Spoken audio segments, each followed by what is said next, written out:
Si tu m'as donné ta vie, je te donne la mienne. Dans le froid de la nuit, mon cœur t'appartient. Et quand la tristesse arrive, je sais tu es là, toujours près de moi. Bonjour, Sœur Angèle. Bonjour Sylvain. Comment allez-vous? Très bien. Vous êtes en forme? Oui, et puis je suis vraiment contente Oui, aujourd'hui. tout d'abord, bonjour. Bienvenue à votre Bonjour, émission de Victoire bonjour. d'amour.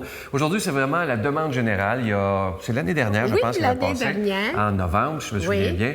On avait passé ce grand chanteur, Yves Duteil, ce chanteur français. Et moi, j'en revenais pas de la foi de cet homme. Et après, vous avez été très nombreux. Il y en a qui l'ont manqué, mais il y en a qui ont absolument voulu revoir cette émission. Absolument. Alors aujourd'hui, on revoit cette entrevue. Je dois vous dire que pour moi, Yves Duteil est un homme de cœur incroyable, malgré sa popularité inimaginable. Il a vendu des millions d'albums. Un homme simple, un homme bon. T'as On dit écoute les mots. ensemble Tu m'as enlevé le le mot grand d'amour. Yves Duteil. Oui. Monsieur Duteil, c'est un privilège de vous rencontrer. Merci. Vraiment. Vous avez écrit un livre magnifique que j'ai dévoré, La petite musique du silence, et on voit beaucoup de recherche spirituelle dans ce livre-là. D'où ça vous vient, cette recherche? D'abord, le principe du livre, c'était des chroniques qu'on a rassemblées, mais qui m'avaient été suggérées par Bertrand Révillon, qui était rédacteur en chef de Panorama, une revue française de spiritualité, je dirais. Et le sujet libre, tous les mois, un texte. Et ça a duré 9 ans. Donc c'est un peu le chemin de toutes ces réflexions successives. Et c'était parfois des sujets légers, parfois des sujets profonds. Mais ça a été une aventure humaine, passionnante.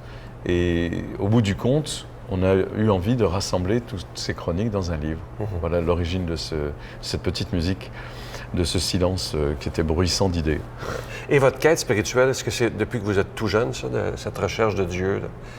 Non, je dirais que quand j'étais jeune, je cherchais, mais je ne trouvais pas. Je me disais, bon, bah alors je dois être agnostique. Je préférais penser que Dieu était une entité qui nous échappait et qu'on était trop petit pour pouvoir l'appréhender. Ça m'arrangeait bien. Et en fait, j'ai rencontré la notion de Dieu, la notion de croyance, à l'occasion de la maladie de mon épouse, où je me suis rendu compte que malgré moi et à mon corps défendant, je priais. Ah oui. Et donc je me suis dit, mais si tu pries, c'est que tu crois. Donc je me suis un peu rendu à l'évidence. Et vous parlez beaucoup de l'importance du silence dans une de vos chroniques. Oui, parce que je crois que le silence est fécond, il est fertile. Il est toujours semé de quelque chose. Il n'est jamais vide. Et il est souvent, on peut le qualifier souvent quand c'est le silence d'une salle de spectacle après le dernier accord, ou quand c'est le silence de la réflexion, ou le silence de la solitude. Il y a toujours quelque chose derrière le silence. Et moi, je vois le silence comme quelque chose de créatif. C'est le début, l'écrin de la création. Pour moi, il n'y a pas de création sans une zone de silence en premier, qui fait remonter des profondeurs de notre esprit, des petites voix qui s'expriment en permanence, mais qu'on entend rarement, parce qu'elles sont simplement recouvertes par le tumulte du quotidien. Et par ce bavardage incessant que notre esprit s'ingénie à nous imposer, par des idées qui sont très souvent sans importance, et qui noient justement l'essentiel. Alors on a peur du silence aujourd'hui. On met de la musique partout, dans les ascenseurs, les boutiques, les trains, les aéroports. Et on a du mal à rester dans une zone de silence. Et pourtant, c'est toujours, pour moi, le début de la création. C'est l'écrin de l'idée aussi. Là, c'est la pensée. Il y a un beau chapitre dans votre livre, j'aimerais qu'on le développe d'ailleurs. Vous prenez la défense de Dieu dans le chapitre qui s'appelle « Faut-il accuser Dieu ?» Pouvez-vous développer un peu? J'ai adoré cette partie-là. Ben, d'abord, chez nous, on a tendance à dire qu'il ne faut pas déranger Dieu pour des choses qu'il ne mérite pas, des choses pas importantes. Mais en même temps, quand il y a des choses qui dépassent notre entendement sur la planète, imaginons par exemple ces gens qui décapitent des journalistes en ce moment en vidéo, là on se dit, mais Dieu, s'il voit ça et qu'il ne fait rien, c'est peut-être parce que, d'une certaine manière, il n'est pas tout-puissant. Or, quand il voit ça, il doit être quand même atterré de voir ce que l'on fait, nous les humains, parfois certains humains, du libre arbitre dont il nous a dotés quand même. Et si notre destin n'était fait que de ce que Dieu décide, on n'aurait aucun mérite à réussir. Nos victoires seraient sans valeur. elle serait programmée. Or, on a à la fois le libre arbitre et la possibilité d'agir. Donc ça veut dire que d'une certaine manière, on peut décider d'être Mère Teresa ou Hitler. Et que la plupart des choses qu'on réprouve dans le spectacle parfois affligeant de l'actualité, c'est quand même le fait des humains et pas le fait de Dieu. Donc je me dis, oui, Dieu peut-être n'est pas tout puissant, peut-être que nous, on a les règles de l'univers, les lois qu'on n'arrête pas de découvrir, de compléter, mais peut-être que lui, il a aussi des lois d'un univers supérieur auquel il est astreint et qu'il ne peut pas transgresser, parce que de la même manière, nous, on ne peut pas transgresser les lois de l'univers puisqu'elles s'imposent à nous. C'est bon, donc voilà, Dieu ne doit pas être tout puissant, il doit être atterré parfois de nous regarder agir en se disant, est-ce que j'ai vraiment bien fait de leur donner la liberté d'agir à leur guise. Vous parlez de l'importance du pardon dans une de vos chroniques. Et c'est assez curieux parce que le fait d'écrire éclaire parfois les choses d'un jour particulier. Écrire sur le pardon, c'est une chose, et vivre des situations dans lesquelles tout d'un coup on est confronté à la difficulté de pardonner, c'en est une autre. Et depuis, c'est vrai que j'ai vécu... je dis dans la chronique que le pardon, c'est quelque chose qui est au-dessus de tout, qui n'efface rien, mais qui permet d'avancer, de se libérer d'un fardeau qui nous pèse, mais qui n'est pas de notre fait. Et du coup, on peut passer à la suite. Mais en réalité, c'est pas si facile que ça. Quand j'ai chanté la chanson des justes, la chanson se termine quand même. Peut-on un jour apprendre à pardonner le désespoir, les larmes et les années que jamais rien ne pourra effacer. Et puis j'ai vécu la mort tragique d'un petit neveu qui a succombé au coup de brutes épaisses, de voyous qui l'ont massacré, sans aucune raison, à la sortie d'une soirée entre amis, où ils ont été provoqués. Et ils n'ont même pas réagi, ils n'ont même pas eu le temps de réagir, ils ont été agressés, et lui, malheureusement, c'est lui qui a pris toute la charge des coups, il est mort. C'était un garçon de 18 ans, qui sortait jamais, qui était très sérieux, qui adorait ses parents, qui était fils unique. Et mettons-nous à la place des parents de ce garçon, qui ont vu les assassins face à face au procès, et qui se sont retrouvés confrontés à des gens qui rigolaient. Ah ouais. Et qui avaient tendance à se moquer d'eux, même s'ils ont pris 30 ans incompressibles.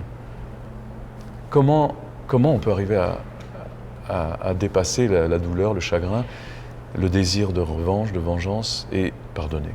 Là, je me suis posé la question. Vous avez parlé de la prière au début. Est-ce que Yves Dutheil prend des moments réguliers de prière, de cœur à cœur avec Dieu? Oui, tout à fait. J'ai un souvenir particulier quand vous me parlez de ça. D'abord, je prie souvent, je prie Marie, parce qu'elle a une présence dans ma vie qui s'impose. Et puis, j'ai marché sur le chemin de Compostelle. Ah oui? Et j'ai fait un morceau du chemin, et j'ai marché seul, comme un pèlerin, avec mon sac et mon bâton. Et quand je suis arrivé à mon but, à mon point final pour moi, je me suis retrouvé dans l'église à Saint-Jean-Pied-de-Port, et j'ai vu la statue de la Vierge. Et là, il y a eu un moment d'intensité, d'émotion très forte, où je me suis mis à pleurer sans pouvoir m'arrêter. Et j'avais compris que je ne savais pas ce que je cherchais, mais je l'avais trouvé. Ah oui. Donc dans la prière, il y a quelque chose qui ressemblerait un peu à un mystère.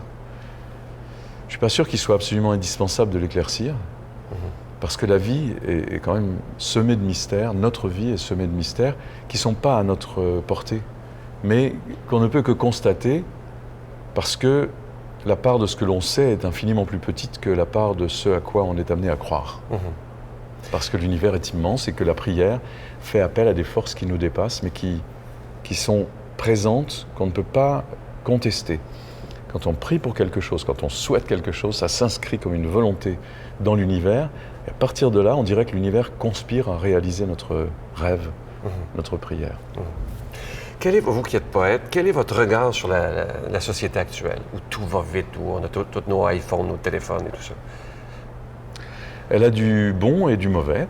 Je pense que le fait que tout aille beaucoup plus vite n'est pas forcément seulement une mauvaise chose, ça permet de gagner beaucoup de temps sur des choses sur lesquelles on était obligé d'attendre. Avant, vous écriviez une lettre, il fallait d'abord attendre que la lettre parvienne à son destinataire, puis qu'il la pose sur un bureau, puis qu'il vous réponde et que ça prenne le temps de voyager vers vous, et c'était long. Aujourd'hui, tout ça est instantané. Alors, c'est pas forcément une mauvaise chose. En même temps, je trouve qu'on vit dans une société où, par exemple, la politique a pris une part électoraliste qui fait que on est complètement hors des décisions réfléchies, pensées, approfondies. On est dans l'instant, la réaction épidermique, impulsive, qui ne fait pas forcément prendre les bonnes décisions. Et on voit bien que le monde affecte de nous faire croire aujourd'hui qu'il y a un pilote dans l'avion, qu'il y a des pilotes dans l'avion, alors que personne ne sait exactement dans quel type de crise on se trouve aujourd'hui et où se trouve la sortie. Donc oui, le monde aujourd'hui me paraît très intéressant parce que ça bouge d'une façon hallucinante et en même temps un peu inquiétante, très inquiétante même, parce que des forces qui nous dépassent sont en train de prendre le pas sur la pensée, la réflexion, la sagesse. On a du mal à rester serein dans ce monde très agité, je dirais. Monsieur Dutheil, j'aurais passé la journée avec vous. Merci d'être ce que vous êtes. Merci beaucoup.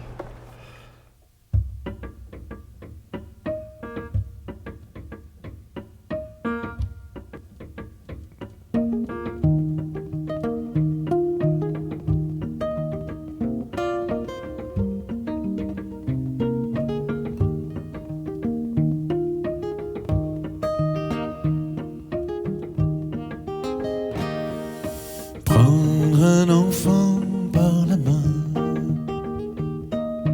pour l'emmener vers demain, pour lui donner la confiance en son pas. Prendre un enfant pour un roi,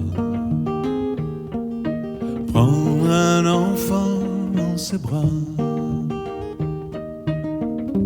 Et pour la première fois, sécher ses larmes en étouffant de joie, prendre un enfant dans ses bras.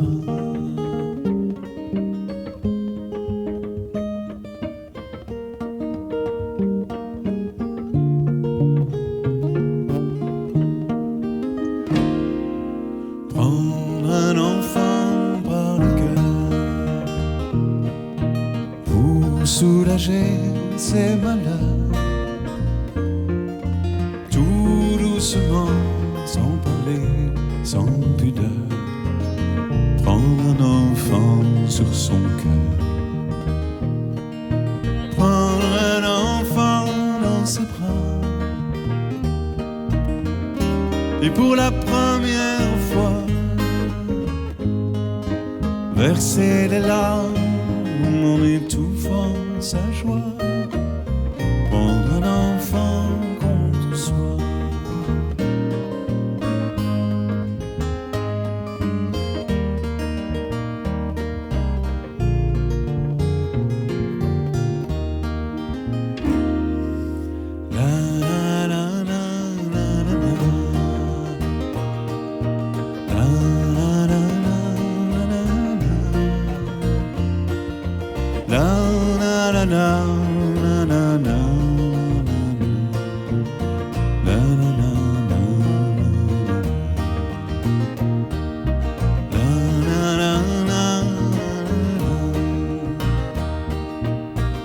Na na na na na,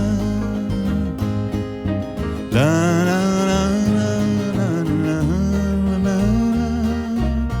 la la la la.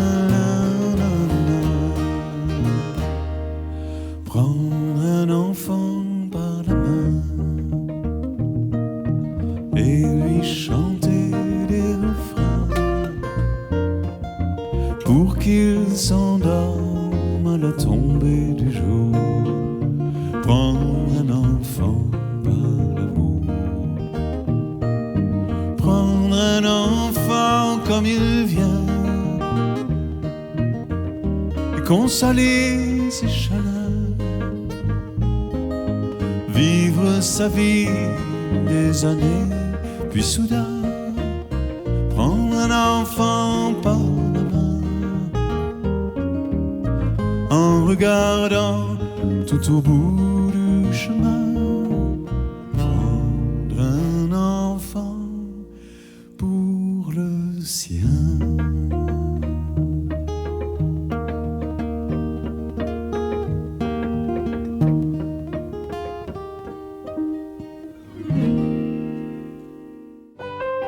Notre Père qui es aux cieux, que ton nom soit sanctifié, que ton règne vienne, que ta volonté soit faite sur la terre comme au ciel.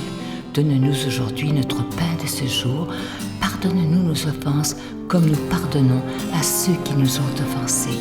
Ne nous laisse pas entrer en tentation, mais délivre-nous du mal, car c'est à toi qu'appartient le règne, la puissance et la gloire pour les siècles des siècles. Amen. La Victoire de l'amour vous invite à une retraite spirituelle à Edmundston, Nouveau-Brunswick, les 13, 14 et 15 novembre 2015 sous le thème « Dieu est miséricorde, il espère et pardonne ». Venez vivre des moments de ressourcement inoubliables en compagnie de l'abbé Robert Lemire, Sœur Angèle, le docteur Gilles Lapointe, Sylvain Charon et Miguel Padilla à l'hôtel Four Points by Sheraton à Edmundston. Réservez rapidement à notre bureau au 514-523-4433 ou sans frais au 1-888-811-92-91. Venez vivre une fin de semaine exceptionnelle, remplie d'amour, de paix et de joie. Je suis tellement content de vous parler de ce beau cadeau du mois, une belle exclusivité de la Victoire de l'amour. Il s'agit d'un pendentif, vous allez voir à l'écran, il est magnifique et ce que j'aime, c'est sa simplicité. Et c'est une chaîne en école et vous voyez au bout le nom de Jésus, ce nom qui est si puissant. Et il faut que je vous raconte, c'est qu'à un moment donné, j'étais à la caisse d'un magasin et j'avais vu un jeune couple dans la trentaine qui portait un pendentif semblable à ça avec leur enfant. Tous les trois avaient le pendentif Jésus et c'était des Français qui étaient en vacances. Et je les félicitais parce que ça m'a tellement touché de voir toute cette famille avec le pendentif de Jésus. Et le jeune homme en avait un dans ses poches et me l'a donné. Et c'est comme ça qu'est venue l'idée d'en faire pour la Victoire de l'amour. Alors, c'est une belle façon de dire notre foi. Moi, je l'ai toujours. Aujourd'hui, vous ne voyez pas, mais en dessous de mon gilet. Et c'est avec fierté. Sœur Angèle le porte aussi parce qu'on n'a pas peur de dire qu'on a cette grande foi en Jésus. Je vous rappelle que ce pendentif, il est autant pour hommes que pour femmes et il est déjà béni. C'est avec un autre 25 $. Je vous donne l'adresse. La Victoire de l'amour, casier postal 120, succursale Boucherville à Boucherville, le J4B 5E6, je vous la redonne. La Victoire de l'amour, casier postal 120, succursale Boucherville à Boucherville, le J4B 5E6. Également par téléphone, par carte de crédit, du lundi au vendredi, de 8h à 17h, pour la période estivale, qui finit bientôt dans le 514-523-4433, 523-4433 ou sans frais, le 1-888-811-9291, 1-888-811-9291 et aussi sur notre site Internet, le www.lavictoiredelamour.org. Je vous rappelle ce beau pendentif qui est déjà béni et il faut le porter vraiment avec une grande fierté.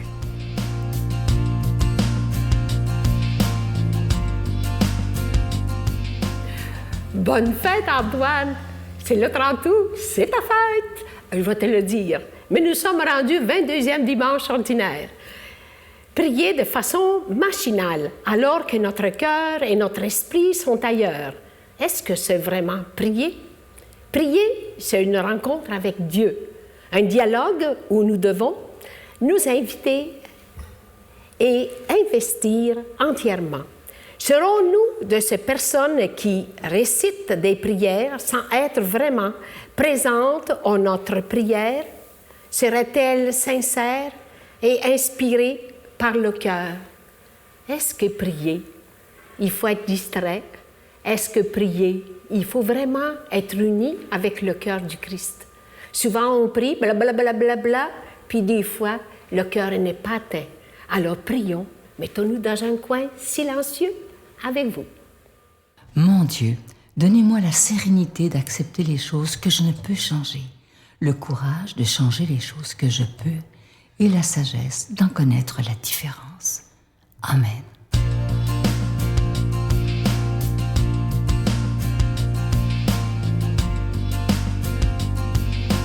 Aujourd'hui, un texte tout à fait spécial et surtout que lorsque je lisais le texte, évidemment, pour me préparer, toute la signification change parce que vous savez qu'en juin dernier, j'étais avec Sœur Angèle et l'abbé Donald Thompson en Israël, en Terre Sainte, avec un groupe. Et quand on vit en Terre Sainte, on voit exactement ce que Jésus a voulu dire. Alors, écoutez bien le texte d'aujourd'hui, là, je comprends mieux.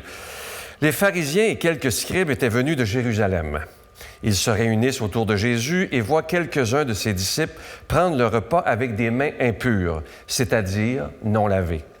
Les pharisiens, en effet, comme tous les Juifs, se lavent toujours soigneusement les mains avant de manger, fidèles à la tradition des anciens. Et au retour du marché, ils ne mangent pas avant de s'être aspergés d'eau, et ils sont attachés encore par tradition à beaucoup d'autres pratiques, lavage de coupes, de cruches et de plats.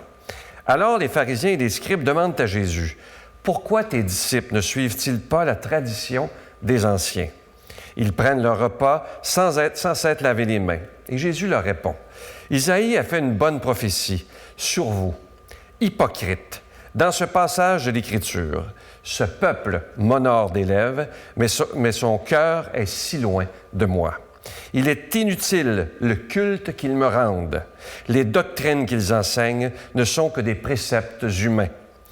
Vous laissez de côté le commandement de Dieu pour vous attacher à la tradition des hommes. » Puis Jésus appela de nouveau la foule. « Écoutez-moi tous et comprenez bien. Rien de ce qui est extérieur à l'homme et qui pénètre en lui ne peut le rendre impur. Mais ce qui sort de l'homme, voilà ce qui rend l'homme impur. » Il disait encore à ses disciples, à l'écart de la foule, « C'est du dedans du cœur de l'homme que sortent les pensées perverses, inconduites, vol, meurtre, adultère, cupidité, méchanceté, fraude, débauche, envie, diffamation, orgueil et démesure. Tout ce mal vient du dedans et rend l'homme impur. » Un texte qui est dur, hein? On a l'impression que Jésus ne mâche pas les mots lorsqu'il parle aux pharisiens. Et ce que Jésus veut nous dire aujourd'hui, c'est pas compliqué. Lorsqu'il dit « Le culte qu'ils me rendent ne me touche même pas, ne touche pas le cœur de Dieu. » Alors, vous savez, le plus important, c'est peut-être pas tous les rites et tout ça. Le plus important, c'est notre cœur. Est-ce que je suis en amour avec Jésus? Ou si je fais des choses parce qu'il faut que je les fasse, parce qu'il faut que je fasse mes Pâques, parce qu'il faut que je dise le chapelet, parce qu'il faut. Ou si je le fais par amour, je fais mes Pâques par amour, je vais à la messe par amour, j'aide mon prochain par amour. C'est jamais une obligation. Mère Teresa le disait, le moindre petit geste quotidien, ne serait-ce que de servir un café à quelqu'un. Faisons-le avec amour et tendresse. C'est ce que Jésus nous demande, c'est d'aimer pour de vrai. D'aimer pour de vrai. Et ça, dans notre société, c'est tellement difficile parce qu'on vit dans un monde d'images, dans un monde où on juge les gens sur leur apparence, sur des choses tellement anodines. Aujourd'hui, en ce dimanche, on pourrait demander au Seigneur de nous aider à vivre, à ne jamais, premièrement, juger quelqu'un, mais à tout faire par amour. Et on pourrait se donner ça comme objectif cette semaine, tout faire par amour, même dans les plus petits gestes quotidiens, que ce soit l'amour qui soit toujours triomphant. Je demande au Seigneur de nous bénir lui-même avec toute sa tendresse afin qu'on passe une belle semaine dans l'amour total. Au nom du Père, du Fils et du Saint-Esprit. Amen. Merci. Je vous salue Marie, pleine de grâce. Le Seigneur est avec vous.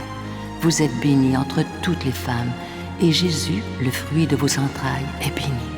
Sainte Marie, Mère de Dieu, priez pour nous pauvres pécheurs, maintenant et à l'heure de notre mort.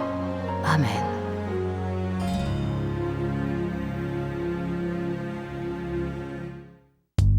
Venez découvrir les trésors des Antilles à bord du célèbre MSC Divina. Venez vivre avec nous de beaux moments de réflexion spirituelle dans une harmonie d'amour et de paix. Pour une 21e année consécutive et pour une dernière fois à l'extérieur du pays, la Victoire de l'amour en collaboration avec Voyage Intermission vous invite à son ressourcement annuel en compagnie de Sœur Angèle, Sylvain Charon et l'abbé Robert Lemire du 11 au 21 janvier 2016. Réservez rapidement au 514-288-6077 ou 1-800-465-3255. Sœur Angèle, la semaine prochaine, juste avant la fête du travail, on a un invité spécial. Là, je me fais un cadeau, je vous dis, puis à vous aussi. Oui. On va fêter ensemble les 80 ans de Monseigneur Jacques Gaillot, qui est avec la Victoire. Il est de Paris, évidemment, c'est un évêque français. Il est avec la Victoire d'Amour depuis 20 ans. C'est un homme qui, moi, a transformé ma foi, je vous le dis. Et c'est tellement agréable de le voir au Québec. Absolument, je vais y faire du sucre à crème. Ah ben, faites-en pour de vrai, là! oui. Alors, ça va être des beaux moments avec ce cher Jacques que j'aime tellement. Alors, on fête ses 80 ans. Oui. C'est un homme de cœur, un homme bon, lui aussi. Oh, oui. Alors, soyez là la semaine prochaine, le dimanche, avant la fête du travail. Et ensuite, la semaine d'après, on commence la 21e saison de la Victoire de l'Amour. Imaginez-vous, puis manquez pas ça! Non, la semaine prochaine. Et moi, je vous attends, comme d'habitude, demain matin, 5h15. Bye-bye.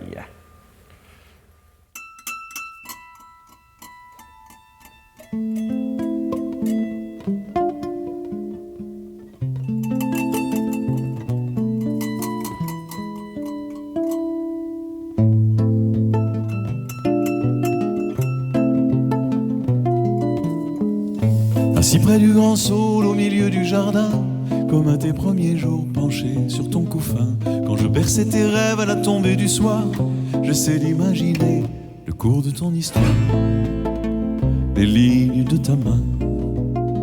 Si j'étais ton chemin, je me ferais discret dans l'ombre de tes pas, pour t'aider à grandir et pour t'ouvrir la voie. Je serais la poussière qui s'envole à tes pieds, un peu de mon bonheur qui colle à tes souliers.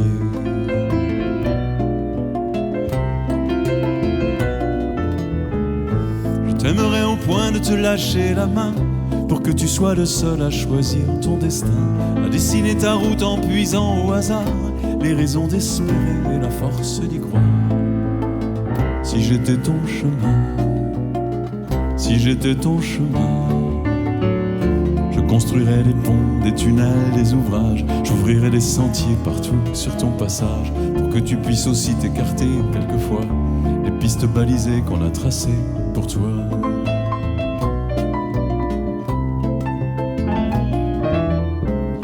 Je t'apprendrai les mots pour soigner les blessures, les signes éparpillés le long de l'aventure, pour te montrer le nord quand tu te crois perdu, les silences attendris de ceux qui ne sont plus, mais qui tiendraient ta main. Si j'étais ton chemin, j'irais cueillir ton rêve au plus fort de la nuit, le planter dans la terre et l'inonder de pluie, de lumière et d'amour au soleil de midi, pour que tu rêves encore chaque jour de ta vie. Je ne t'épargnerai ni le temps ni l'effort, pour que tu sois debout devant les coups du sort, solide et résistant face à l'adversité, riche de ton courage et de ta liberté. Et je déposerai quelque part une pierre pour te laisser t'asseoir, offrir une prière à tous ceux dont l'histoire t'a mené jusque-là, et pour ceux qui suivront la trace de tes pas. Si j'étais ton chemin, si j'étais ton chemin, et nous serions semblables aux bulles de savon qui font la route ensemble et puis qui se défont dans le même courant, chacun de son côté, mais sans aucun désir au fond de s'éloigner.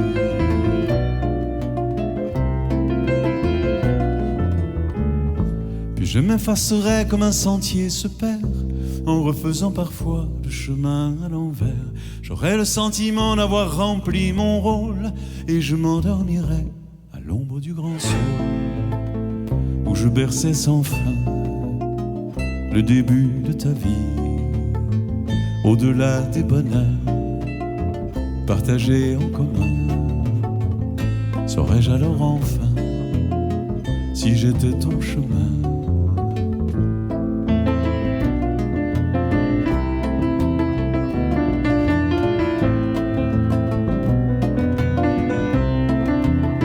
Si j'étais ton chemin.